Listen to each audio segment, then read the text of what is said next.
two little ones, Jed and Rachel. I'll be sitting in one room and I'll be listening carefully. And Rachel will say something, and Jaden will retaliate. And then Jaden will come and sit there by my feet and he will want to give me kisses and hugs. What are you doing here? No, I want to spend time with you. That's nice. I listened to this little altercation that you and your sister had. Don't you think you should sort that out before you two come and sit over daddy?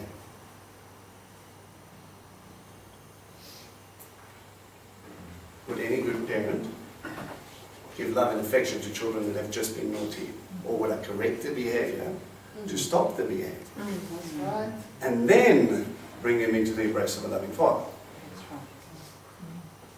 So if you sin, and you hurt your brother and your sister, and you commit Lashon Hara. Lashon Hara is the gossip, the evil inclination, breaking people down behind their back. Oh, you won't believe what she said. Or you won't believe what he did. I'm not talking about acting out in love, saying, I need your advice. This person is struggling with something. I need to go and help them, but I don't know what to do. I'm talking about letting off steam. Make noise, flap with the lips, and all you've done is you've brought down that person in another person's esteem. Nick likes Shawnee. Until I go to Nick and I say, you won't believe what she did. And then when he says it again, he's like, oh no, I don't even really know if I want to hang out with Shawnee. Because Vince told me she did X, Y, and Z. On the testimony of one witness, you're allowed to draw a conclusion. Yes, that's biblical? Okay. Yeah, you're right. 2 or 3. Tells you to investigate thoroughly. So why do you let your ears flap out when people start to talk bad about other people? And Abba looks at you and he goes, really? If you're supposed to be family, if you're supposed to be stones packed together, and you're pulling apart because you don't want that to touch that person, how am I going to put a stone on top of you and how's my house going to be built? How are you creating unity? You're so busy condemning each other that you forget to love one another. I'm not picking on anybody here. But there are so many different splits and denominations, not only in Christianity, but in Judaism. And all of a sudden the body of God doesn't even want to be in the same room. That's true. Never mind the vein and blood flow together. No, the veins will stand on one side and the blood must just march whatever it wants. The heart's going to be pretty cranky, I'm telling you that much, because he just can't seem to get any breaks. And the brain's just waiting.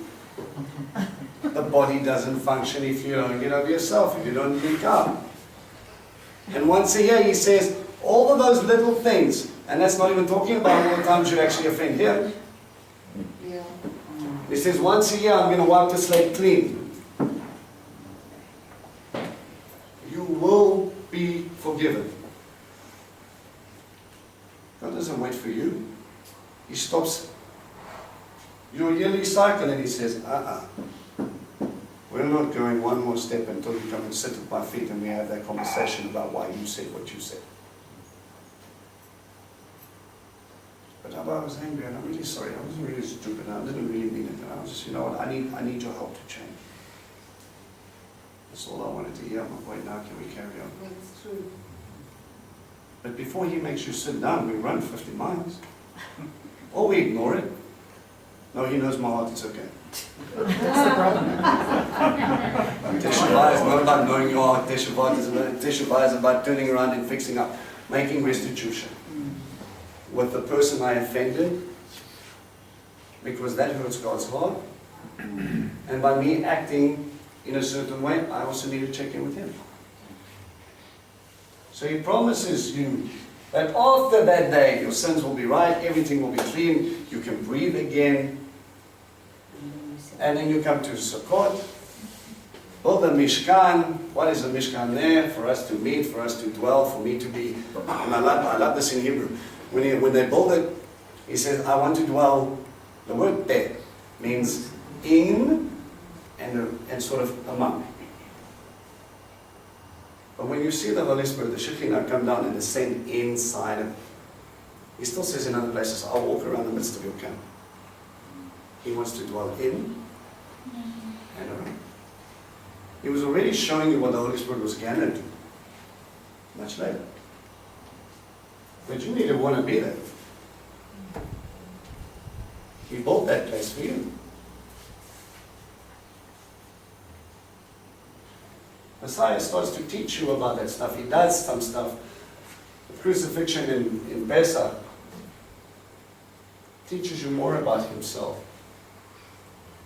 Comes to Shavuot, we know most Christian backgrounds, Pentecost, right?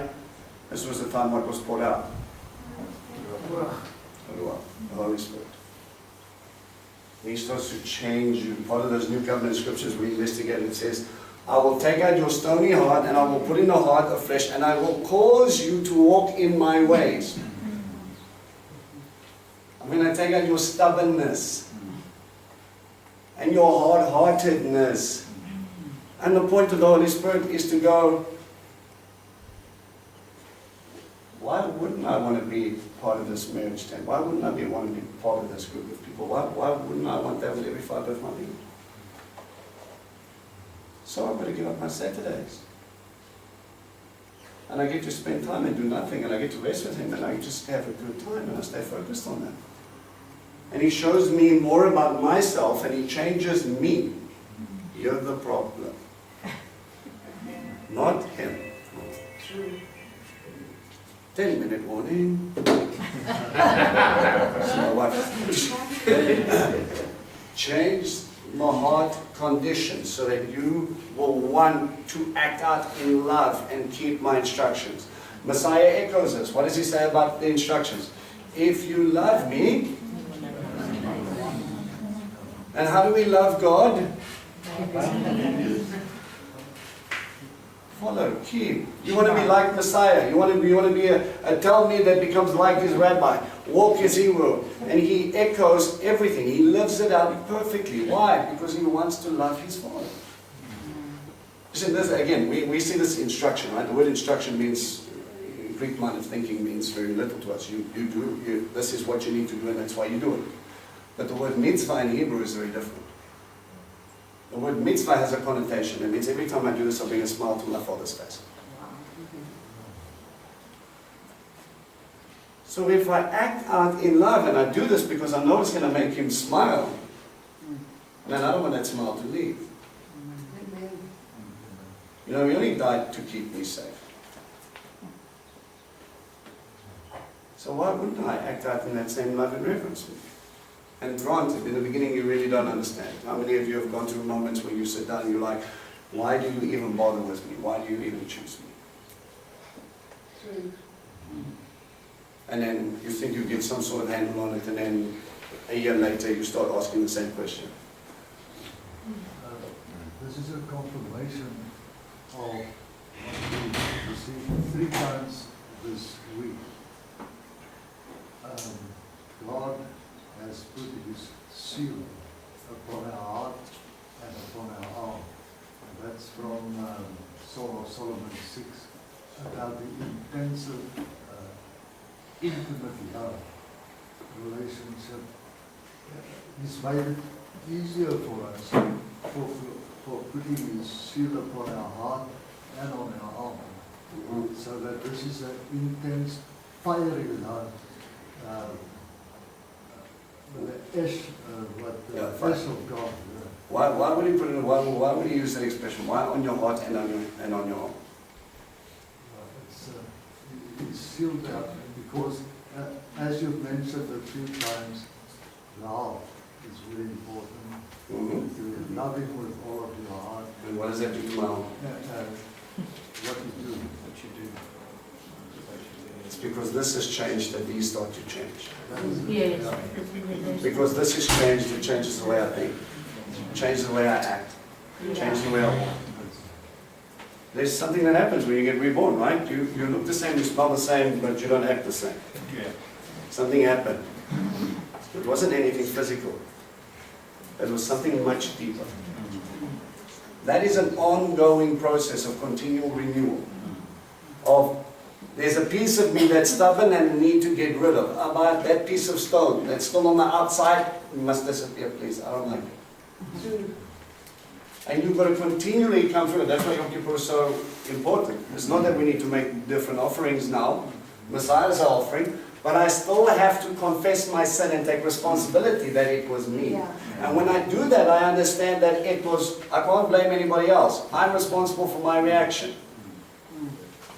Yeah. Everybody else has to answer for their own. That's right. But the way I did X, Y, and Z, I'm not proud of. You need to change me so that won't happen again. That's right. He's going to slowly save you from yourself. Amen. When you first come out of that water and you are changed, truly changed, it doesn't mean you're perfect. We still got work to do. Yeah. Am I the only one? You're lying.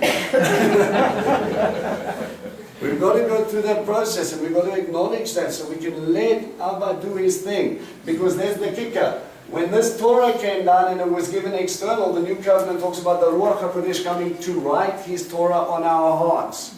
The same Ruach who wrote the Torah the first time on tablets of stone is that same Ruach that's going to write it on our hearts and give us that same instruction. Hallelujah. And that is going to want us to run to him when we muck up. It's going to make us understand that we need a sacrifice. And it's going to make us want to. What was it in the Psalms that came up twice this week? It says, oh, that I dwell in your tent all the days of my life. Yeah. That's the desire. Yeah. And we've got some little interesting little physical things just to close off quickly. Clean out my camp and die to self, or be covered by the blood and lamb so death doesn't enter into this house. Leads me to a place of betrothal, right? After learning, being mikvah, letting go of my bitterness, Messiah might call that unforgiveness, stepping into his wisdom and letting the living waters flow through me, eating of his body, receiving his ruach, so that when he comes again with the sound of the last trump,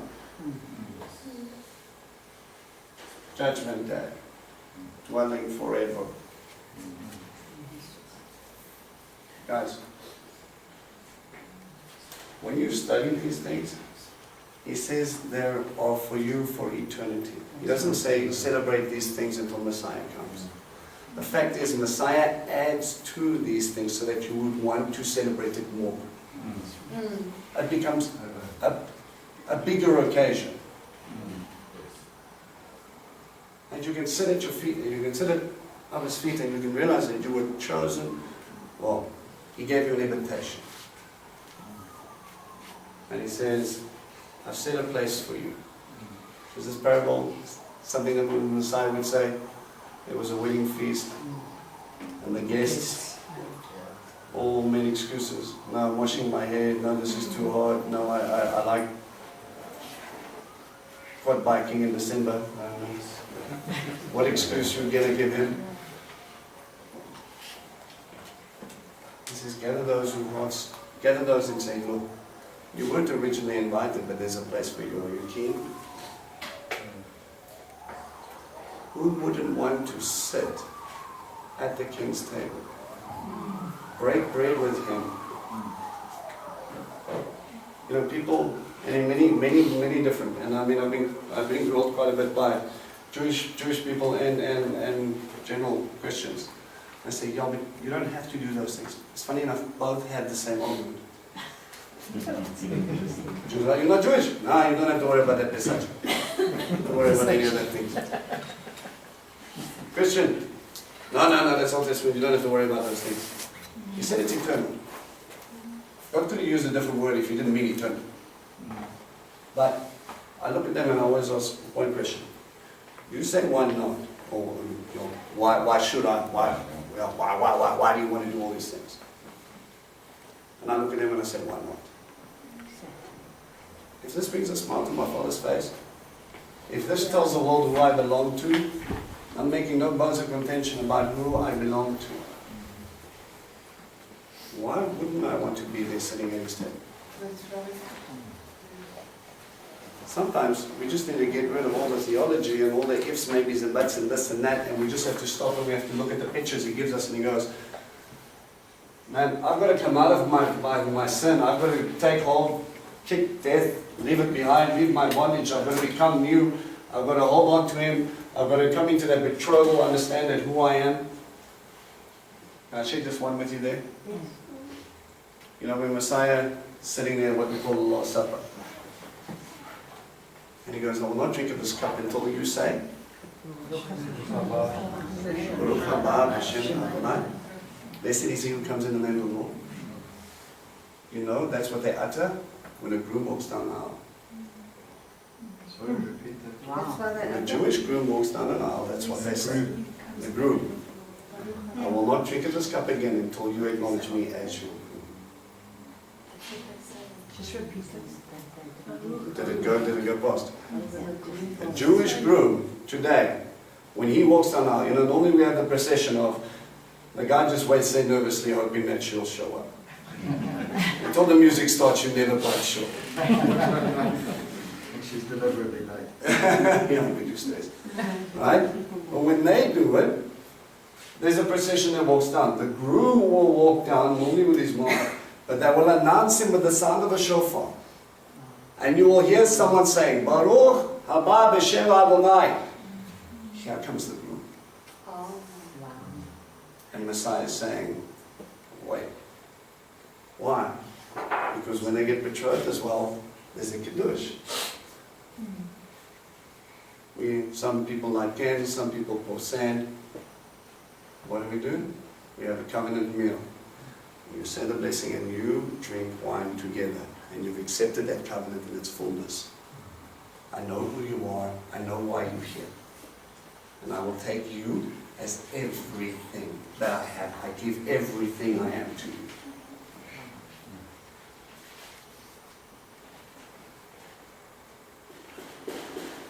Then I can take you and we can have that marriage supper that we've been longing for a while. Any questions, any thoughts? Go for it. Great tongue is every time.